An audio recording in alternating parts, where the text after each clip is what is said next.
नमस्कार दोस्तों, कैसे हैं आप सब। स्वागत है आपका हमारे चैनल डिया माउंटेन में। तो आज मैं आपको ना एक चैप्टर पढ़ाने वाली हूँ, द फ्रेंच रिवॉल्यूशन। उस चैप्टर में क्या दिया है कि जो मॉर्निंग थी, मॉर्निंग क्या थी द फ्रेंच रिवॉल्यूशन में, ये है कि on the morning of 14 July of 1789, the city of the Paris was in a state of alarm. The king had commanded troops to move into the city. Rumors spread that he would soon under to army to open fire upon the citizens. Some 7,000 men and women gathered in the front of the town hall and decided to form a people militia. They broke into a number of government buildings in search of arms. तो इस इतने छोटे से paragraph में आपको पता है क्या बताया कि इस पैराग्राफ में ये बताया है कि जो मॉर्निंग थी जुलाई की 14 जुलाई की जो मॉर्निंग थी, उस सुबह में जो किंग थे उन्होंने कमांड किया अपने आर्मी से कि आप जो है जाइए और सारे सिटीजन्स पे, मतलब उन्होंने वो करना शुरू कर दिया था ना कि उन्होंने बोला था कि हमें कुछ फूड गैदरिंग्स उनके पास नहीं हो पाते थे, फूड उनके पास नहीं हो पाता था, इसलिए उन्होंने बोला किंग ने कि आप जितने भी आर्मी हैं आप सब लोग सिटीजन्स के ऊपर फायर ऑन कर दीजिए, मतलब उनको शूटिंग ऑन कर दीजिए, उनको मार दीजिए। तो उन्होंने कमांड किया। तो हुआ क्या था कि उनके विरोध में, राजा के विरोध में जो लोग थे, जो फ्रेंच के लोग थे, उन्होंने वो कहाँ पे इकट्ठे हुए, they gathered in the front of town hall. 7,000 womens and man, मतलब मैन और वुमेन दोनों 7,000 के अंडर में आ रहे हैं। उन्होंने क्या किया, फ्रंट ऑफ टाउन हॉल के सामने उन्होंने इकट्ठा हुआ और उन्होंने बोला कि अगर आप हमारी बातें नहीं सुनेंगे, अगर आप हमारी कोई भी चीज़ें नहीं सुनेंगे तो हम आपके विरोध में रहेंगे, आप पे आवाज़ उठाएंगे। इसके बाद क्या हुआ कि finally a group of several hundred peoples march towards the eastern part of city. मतलब कुछ ऐसे लोग थे कि जो उन्होंने क्या किया कि कुछ ऐसे लोग थे जो eastern part of the city, मतलब जो ईस्ट पार्ट था सिटी का, उस साइड में चले गए, क्योंकि जो जिस साइड रिवॉल्यूशन हो रहा था, मतलब जो किंग थे जिन्होंने बोला था, कमांड दिया था आर्मी को कि सिटीजन्स के ऊपर शूटिंग करे, फायर्स ऑन कर दे, ताकि जो उनके विरोध में है वो तो मर जाएंगे। बट क्या था, 7,000 लोग, बहुत ज़्यादा लोग, बहुत ज़्यादा नंबर है ये। तो वो क्या कहना चाह रहे थे कि citizens stormed the fortress, poisoned the Bastille, but they have hoped to find boarded ammunition in the arms fight that allowed the commander of the Bastille was killed and prisoners released. There were only 7 of them, yet the Bastille was hated by all because he stood the despotic power of the king. The fortress was despoiled and stone fragments were sold in the market to all those who were wished to keep surveys of the destructions. The days that followed saw more rioting both in Paris and countryside. Most people were protesting against his high price of bread. Much later, his historian and how and why did this happen. इस पूरे paragraph में क्या बोला है, इस पूरे paragraph में ये बोला है कि जो बास्टिल था, आखिर उन्होंने क्या किया, वो उसके विरोध, जो लोग थे वो उसके विरोध में थे, किंग के विरोध में थे ना, कि किंग जो हमारी बेसिक नीड्स नहीं पूरे कर रहे हैं तो हम उनके विरोध में रहेंगे, यही था। बट क्या हुआ, अगर वो उनकी बेसिक नीड्स पूरी नहीं कर रहे थे तो उन्होंने क्या किया, किंग को सूली पे चढ़ा दिया। किंग बास्टिल जो था वो मर गया। फाइनली जो पेरिस के जो लोग थे वो उसे छुटकारा पा गए। ठीक, अब इसमें क्या बोला है कि जो किंग था, ठीक है, उसके बाद जो किंग बना था, और वहाँ पे पता है आपको सबसे बेकार चीज़ क्या थी कि वहाँ पे जो ब्रेड, जो स्टेपल फूड थे वहाँ के, जो उनको एक लोकल वे में मिलते थे एज अ कुछ भी खाने के लिए, तो उनका भी उन्होंने प्राइस बहुत ज़्यादा हाई कर दिया था। क्यों हाई किया था, क्योंकि वो राजा के विरोध में थे। उन्होंने सोचा कि अगर हम फूड के अगर प्राइसेस हाई कर देंगे तो शायद वो अब मेरे विरोध में रहना कम कर दे। लेकिन ऐसा नहीं हो सकता ना कि कोई भी अगर राजा अब जनता के लिए गलत कर रहा है, मतलब अगर वो उनकी बातें नहीं सुन रहा है, अगर हमारी गवर्नमेंट देखी जाए तो क्या है, हमारे इंडिया में प्राइम मिनिस्टर होते हैं, तो अगर हम प्राइम मिनिस्टर हमारी बात नहीं सुनेंगे, हमें क्या ज़रूरत है, क्या चीज़ नहीं ज़रूरत है, अगर हमारी बातें नहीं सुनेंगे तो हम ऑब्वियस सी बात है उनके विरोध में रहेंगे। तो वैसे ही पेरिस में क्या था, वहाँ पे भी लोगों ने किंग के विरोध में रहा, बट उसने क्या किया, उसने ये नहीं सोचा कि हम उनकी बेसिक नीड्स पूरी करें, बल्कि उसने और क्या किया, उनके पे और प्रेशर किया, उनको टैक्स के रूप में बोला कि अब तुम टैक्स हमें पे करोगे। तो अगले जो था ना, तो French society during the late 18th century. इसके पहले हम क्या पढ़ रहे थे, थोड़ी सी इंट्रोडक्शन पढ़ रहे थे, बट इसके बारे में अब हम पढ़ेंगे तो ये काफ़ी इंटरेस्टिंग है। अब आप जानिए इसके बारे में कहना क्या चाहता है। इन 1774 जो बास्टिल था वो तो मर चुका था, लोगों ने उसे मार दिया था, तो वो मर चुका था, ठीक है। बट उसके बाद फ्रेंच में फिर से एक राजा आया 1774 में, जिसका नाम था Louis 16 of the Bourbon family of a king ascended the throne of France. ये फ्रांस का राजा था। He was 20 years old, married to the Austrian princess Mary Antonia. Upon his accession of the king found an empty treasury. Long years of war had drained the financial resources of France. Added to this was cost of maintaining an extravagant court at the immense place of Versailles. Under Louis XVI, France helped the 13 American colonies to gain their independence from the common enemy, Britain. The war added more the billion leverage to a debt and had already risen the more than 2% and the other. देखिए, अब मैं आपको ना ये पूरा नहीं पढ़ने वाली, क्योंकि मैं आपको इस शॉर्ट में समझा दे रही। इतनी लेंदी जो इसमें लिखा है ना, आप लेंदी पे मत जाना, बहुत ही ये छोटा सा टॉपिक है, ठीक है। इसमें क्या बताया है, आप साइड में पिक्चर देख सकते हो, फिगर नंबर 2 दिया है, आप देख रहे हो, उसमें लिखा है first state, second state, third state. तो first state, second state, third state, ma'am ये है क्या, आप ये सोच रहे होगे ना, ये है क्या आखिर।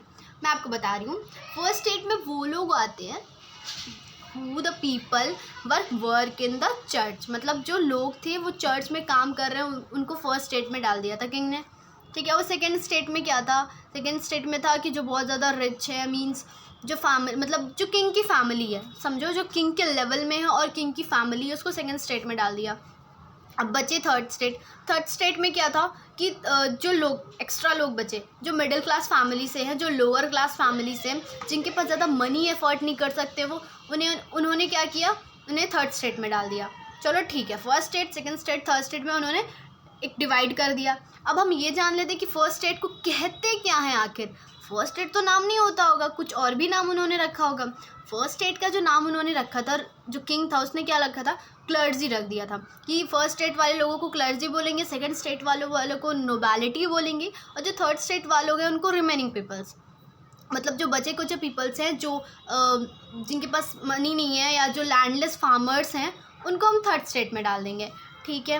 अब जो क्लर्जी थे उनका क्या काम था, उनका यही काम था कि जो टैक्स आते थे, मतलब एक प्रथा चलाई थी किंग ने कि अब वो टैक्स जो लेता था किंग, वो क्यों लेता था, क्योंकि जो लिब्रो थे उन्होंने कहा, लिब्रो का मतलब क्या, लिब्रो का मतलब है कि जो कर्जदार थे, राजा को क्यों टैक्स बढ़ाना पड़ा था, क्योंकि उसके पास कर्ज ज़्यादा हो चुके थे, और जो कर्जदार थे जिससे उसने कर्जा लिया था, उन्होंने बोला कि अब हमारा कर्जा आप दीजिए, हमारे पैसे जो आपने लिए हैं वो हमें वापस करिए, हमें उसकी आवश्यकता है, ठीक है।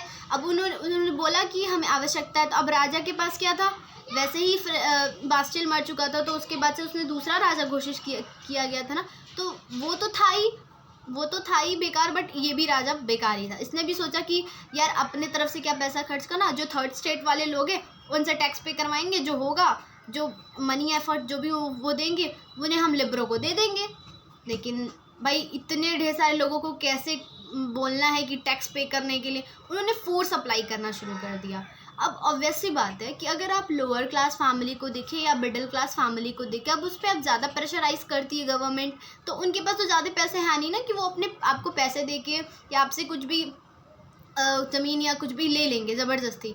लेकिन क्या होता था कि पहले के समय में लोग जो छोटी जातियाँ होती थी, मीन्स जो लोअर क्लास के लोग हैं या मिडिल क्लास के लोग हैं, उनके साथ ऑब्वियस सी बात है वो ज़बरदस्ती करके, ज़्यादा फोर्स अप्लाई करके उनसे सारे काम करवा लेते थे। तो वही प्रोसेस हुआ कि जो थर्ड क्लास के लोग थे उन्होंने भी सेम प्रोसेस किया कि उन्हें फोर्स अप्लाई किया गया कि तुम टैक्स दोगे, तुम्हारा ये काम है टैक्स देना, नहीं तो तुम इस फ्रांस के सिटीज़न नहीं रहोगे।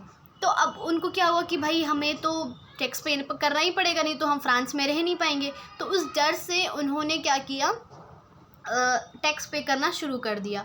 ठीक है, तो अब जो किंग था वो इसने ये लागू कर दिया कि सिर्फ थर्ड स्टेट वाले देंगे। अब ये गलत हुआ ना कि थर्ड स्टेट वाले क्यों देंगे भाई, फर्स्ट स्टेट भी तो है, सेकंड स्टेट भी तो है, 2 स्टेट्स हैं ना, तो दोनों स्टेट वालों को देना ज़रूरी है। तो हमारे हिसाब से अगर देखा जाए तो फर्स्ट स्टेट और सेकंड स्टेट में क्या आते थे, बर्बन फैमिलीज़, मतलब किंग की फैमिली सेकंड स्टेट में, और जो लोग चर्च में काम करते थे जिनके पास लैंड ज़्यादा थी उनको भी टैक्स नहीं पे करना है। अब जो मतलब 90% क्या थे, एक बाई चार्ट बना लेते हैं, उसमें देखा जाए तो 90% जो थे फ्रांस में 90% लोग फार्मर्स थे, बट वो लोग क्या थे, वो लैंडलेस फार्मर थे, वो सिर्फ नाम के फार्मर्स थे, उनके पास ज़्यादा उनके पास लैंड नहीं थी। और जो 60% जो लैंड थे वो किसके पास थे, फर्स्ट स्टेट और सेकंड स्टेट के लोगों के पास ही थे। तो जो फर्स्ट स्टेट और सेकंड स्टेट के लोग हैं हाँ, तो मैं क्या बता रही थी, जो फर्स्ट स्टेट और सेकंड स्टेट है उनके पास जो लैंड थे वो ज़्यादा क्यों थे। अब भाई ऑब्वियस सी बात है, उन पे कब्ज़ा कर लेना, किसी भी चीज़ पे अगर आप कब्ज़ा कर लेते तो वो चीज़ आपकी हो ही जाती है। हमारे इंडिया में अगर कोई भी रिच फैमिली से है, अगर वो किसी भी चीज़ पे मान लीजिए किसी की लैंड है, मान लीजिए ये है पेपर है, तो हम इसको किसी की लैंड मान लेते हैं, ठीक है, ये हमारी लैंड है, ठीक। अब बिसाइड आपकी फ्रेंड की लैंड है, मतलब आपका जो फ्रेंड है, आपकी जो फ्रेंड है वो उसका घर है, तो उसके बीच में अगर कोई पार्टीशन है, थोड़ी सी अगर ज़मीन है, तो आपने क्या किया, आपके फादर ने क्या किया कि चलो ठीक है कुछ बनवा रहे हैं, थोड़ा सा साइड में करवा के बनवा लेंगे, बट क्या आपने उस ज़मीन पे कब्ज़ा कर लिया। ठीक उसी तरीके से फ्रांस में जो फर्स्ट स्टेट के लोग थे उन्होंने क्या किया, जो जगह उनको मिल रही, जो जगह उनको पसंद आती थी वो उन पर कब्ज़ा कर लेते थे तुरंत। तो सही मतलब ऑब्वियस सी बात है कि जो थर्ड स्टेट के लोग हैं वो उस पर जा नहीं पाएंगे, उस पर कब्जा नहीं कर पाएंगे, वो अपना अधिकार नहीं ले पाएंगे, क्योंकि वो फर्स्ट स्टेट और सेकंड स्टेट वाले लोगों से डरते थे, क्योंकि उनके पास मनी नहीं है, उनके पास वेपन्स नहीं है। अगर वेपन्स नहीं है, मनी नहीं है, तो फिर वो कैसे उनसे लड़ सकते हैं, कैसे उनको बोल सकते हैं कि हमारी ज़मीन हमें वापस करिए, नहीं बोल सकते ना। तो ठीक उसी तरीके से जो क्लर्जी थे, जो नोबैलिटी थी और जो थर्ड स्टेट है, इस चीज़ को हटाने के लिए 2 फिलोसफर आए थे। उन 2 फिलोसफर्स का नाम क्या था, उन 2 फिलोसफर्स का नाम था, आप पेज नंबर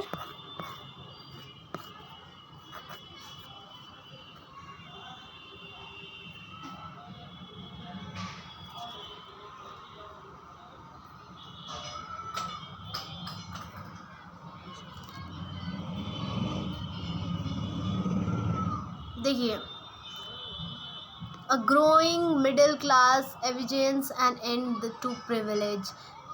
1.3 में दिया होगा 2 फिलोसफर्स के नाम, देखिए दिए हैं,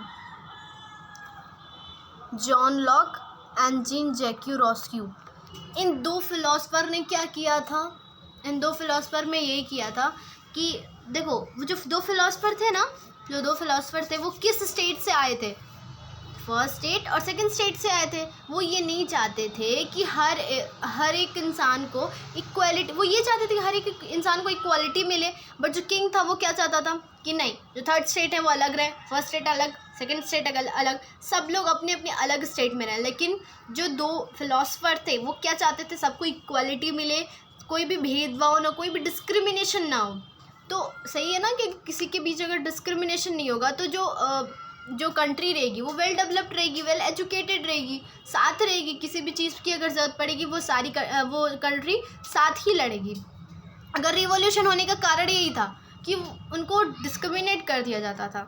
डिस्क्रिमिनेट क्यों किया जाता था, क्योंकि उनके पास लैंड कम थे, उनके पास मनी कम थी, वो फूड नहीं प्रेफर कर पाते थे। फूड प्रेफर क्यों नहीं कर पाते थे? क्योंकि लैंड नहीं रहेगा जब प्रोडक्शन नहीं होगा। मान लो अगर आपके पास लैंड नहीं है, प्रोडक्शन नहीं हो रहा है, सेलिंग नहीं होगी, तो मनी कहाँ से आएगा? मनी पेड़ पे तो उगता नहीं है ना, पैसे पेड़ पे तो नहीं उगते हैं। तो अगर आपके पास लैंड है, प्रोडक्शन नहीं हो पा रहा है, तो आपके पास अगर मान लो सीधा सा समझाती हूँ, लैंड है, ठीक है, और बहुत कम लैंड है, तो उसमें प्रोडक्शन नहीं हो पाएगी, क्रॉप प्रोडक्शन नहीं हो पाएगी, लैंड कम रहेगा, प्रोडक्शन नहीं होगी, तो सेलिंग नहीं होगी, आप उसको बेच नहीं पाओगे मार्केट में, आपके पास मनी नहीं आएगा, तो आप फूड कैसे अपना खाओगे? आपकी हेल्थ ख़राब हो जाएगी, आपको अलग अलग तरीके की बीमारियाँ हो जाएगी। अब 1.1 में क्या दिया था? The struggle to survive. इसमें भी बहुत छोटा सा टॉपिक है। जो फ्रांस की पॉपुलेशन थी ना, वो 23 मिलियन थी। 23 मिलियन कब थी? उस टाइम की बात बता रही हूँ, 1715 टू 1728 तक, नहीं 1715 टू 1789 तक थी, ठीक है, वहाँ मतलब ईयर बता रही हूँ। तो उसके बीच में 23 मिलियन थे पॉपुलेशन। अब तो और ज़्यादा हो गई होंगी, क्योंकि जैसे जैसे कंट्री डेवलप करती है वैसे वैसे पॉपुलेशन भी बढ़ती जाती है। तो इसमें क्या बताया था कि जो राजा था ना, उसने सब्सिस्टेंस क्राइसिस ला दिए थे। तो सब्सिस्टेंस क्राइसिस क्या होती है? An extreme situation where the food is not giving by the king. An extreme situation where the food is not giving by the king is known as subsistence crisis. मतलब जो food अगर किसी person को ना मिले तो उसको subsistence crisis कहेंगे, ठीक है, ये हम जान गए। बट फूड उन्हें क्यों नहीं मिल रहा था? राजा ने क्या किया था ना, उसने जब ये सुना कि जो जनता है वो मेरे विरोध में है, अगर जनता मेरे विरोध में, तो क्यों ना हम उनकी बेसिक नीड्स हटा दें, उनसे खाना छिनवा लें, उनकी हेल्थ इशू को ख़राब करवा दें, तो वो हमारा विरोध करना कम कर देंगे कि नहीं यार राजा तो ख़राब है, राजा तो हमें मरवा देगा, ये वो, लाओ उसके विरोध में नहीं रहते। तो उसने ये सोच के उसने सारे फूड के प्राइसेस बढ़ा दिए, सारे यहाँ तक कि स्टेपल जो उनका फूड था, जो इनके लोकल फूड्स थे, यहाँ तक कि ब्रेड भी उन्हें अब नहीं मिल पा रहा था, क्योंकि उसके भी प्राइस क्या हुए थे, हाई हो चुके थे ना, इस वजह से उन्हें नहीं मिल पा रहा था। आप जी पिक्चर देख रहे हो, फिगर पॉइंट 3, फिगर नंबर 3 में क्या दिखा रहा है? The poor fellow bring everything, grain, fruit and money, salad, the fat Lord sits there ready to accept it all. He does not even care to graze him, look with him. अब क्या दिया है इसमें? अब इसमें क्या कर रहा है राजा? जो है जो पर्सन है उसे क्या ले रहा है? टैक्स ले रहा है। आप टैक्स के रूप में कुछ भी दीजिए, उसने बोला था ना कि आप टैक्स के रूप में मनी दीजिए, हमें फूड दीजिए, कुछ भी दीजिए, बट हमें टैक्स चाहिए। तो भाई टैक्स तो चाहिए, ठीक है, मान लिया टैक्स चाहिए, टैक्स तो उन्होंने लिया, बट टैक्स भी कैसा लिया? जो उनके पास है वो सब दे दें, उन्हें सब कुछ दे दें। जब आप सब कुछ दे दोगे किंग, तो आपके पास तो कुछ नहीं रहने वाला, तो आपकी हेल्थ ख़राब हो जाएगी। आप कुछ नहीं खाओगे तो आपकी हेल्थ ख़राब होगी। ठीक उसी तरह थर्ड स्टेट वालों ने क्या किया? सब कुछ दे दिया, बट उनकी हेल्थ नहीं सही रही। ठीक,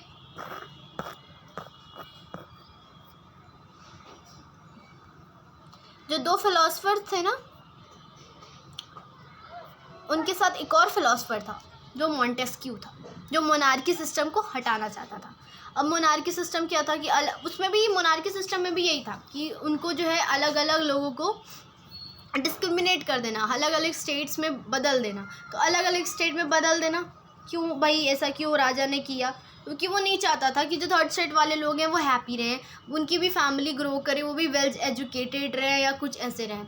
तो आपको पता है जो फ्रांस के लोग थे उन्हें पढ़ना लिखना नहीं आता था, तो जो फिलोसफर थे उन्होंने क्या किया? अब वो ना पढ़ सकते थे और ना लिख सकते थे, तो उन्होंने उस पर सुन सकते थे। जो फिलोसफर थे उन्होंने तेज़ तेज़ चिल्ला के बताना शुरू कर दिया कि हम न्यू नियम ला रहे हैं, द स्क्रिप्ट ऑफ लॉ ला रहे हैं। उन्होंने एक बुक भी लिखी थी, द स्क्रिप्ट ऑफ लॉ। आप इसे गूगल पे सर्च करिएगा, इसके बारे में पढ़िएगा, ये बहुत अच्छी बुक है। फ्रेंच रिवॉल्यूशन के तहत ये बनाई गई थी book, the script of law. और इसको किसने बनाया था? मॉन्टेस्क्यू ने बनाया था, ठीक है। और जो गवर्नमेंट बनी थी वो 3 पार्ट्स में डिवाइड हुई थी। सारी पावर एक किंग के पास तो नहीं हो सकती है ना। देखो हमारे पास भी क्या है, हमारे इंडिया में क्या कि जो प्राइम मिनिस्टर है उसके पास सारी पावर्स नहीं है, प्रेसिडेंट के पास पावर है, सबके पास पावर है ना, तो 3 स्टेट में उसे भी डिवाइड कर देगा। पावर्स को 3 स्टेट में डिवाइड किसने किया था? मॉन्टेस्क्यू ने किया था। और कौन कौन सी पावर्स के नाम क्या थे? Legislative, executive, judiciary. लेजिस्लेटिव में क्या होता था कि रिप्रेजेंटेटिव्स आते थे, एग्जीक्यूटिव में लेजिस्लेटिव में जो वोटर्स थे वो वोट करते थे, और एग्जीक्यूटिव में रिप्रेजेंटेटिव आते थे, और जो जुडिशरी में क्या होता था, उनको उस गवर्नमेंट को बताया जाता था ताकि वो नियम लागू करें। तो जुडिशरी में क्या होता था, उसमें वो उन्होंने नियम लागू करना शुरू कर दिया। तो फ्रेंड्स, आज के लिए बस इतना ही। आपको मिलते हैं नेक्स्ट वीडियो में, तब तक के लिए नमस्कार, बाय बाय, टाटा।